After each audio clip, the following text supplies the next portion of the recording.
बिस्मिल्लाहिर्रहमानिर्रहीम। अस्सलाम वालेकुम नाज़रीन। कंबर शहर में महल्ला बागोदेरो के रहायशियों ने आज सिटी प्रेस क्लब वगन में कुछ जराइम पेशा अफराद के खिलाफ एक प्रेस कॉन्फ्रेंस की।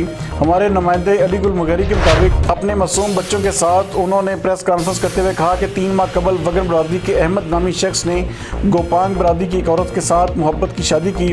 अहमद नामी शख्स से हमारा कोई भी तल्लक नहीं है। उसके बदले में हमारी 3 औरतों को गोपांग बरादरी के गुलाम हुसैन गोपांग, जलाल गोपांग और उनके 10 और साथियों ने 15 दिन पहले रात को 1 बजे हमारे घर में घुसकर हथियारों के जोर पर अगवा कर दिया, जिसके ऊपर कंबर सिटी पुलिस थाने पर FIR भी दर्ज की गई है। लेकिन पुलिस 15 दिन गुजरने के बावजूद भी हमारी औरतों को बाजियाब नहीं करा सकी। हम वज़ीर आज़म Pakistan Imran Khan, army chief justice of Pakistan, वज़ीर आला Sindh, DG ranger, IG Sindh police, DIG Larkana, SSP Kambar को पुरजोर अपील करते हैं हमारी औरतों को बाजियाब कराया जाए। हमारी औरतों की जानों को खतरा है। हम गरीब मजदूर लोग हैं, हमारे साथ रहम करके इंसाफ किया जाए। मजीद इस हवाले से देखते हैं अली गुल मुगहरी की ये रिपोर्ट।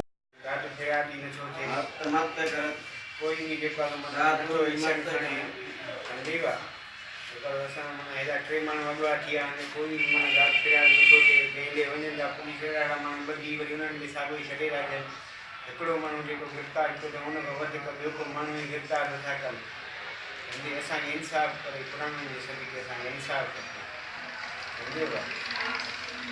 हेॾो ज़ुल्म थी आहे। को बि असांखे माना नथो करे। जेके बि कंबर जा गोपांग चङा मुड़ुस आहिनि, उन्हनि जा अॻुवान आहिनि, सम्झी विया।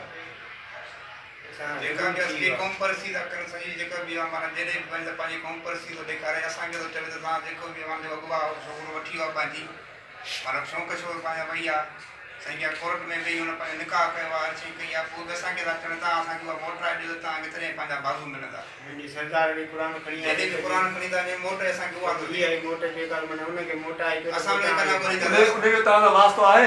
असांजो को बि हुन सां वास्तो न आहे। असांजो ज़ात में आहे साईं खे चवणु, असांजो ज़ात में आहे, को असांजो मिट न आहे, ॿियो कुझु बि न आहे। असांजो को वास्तो ई न आहे। 30 साल थी विया आहिनि, को हुन सां वास्तो कोन्हे कयो आहे।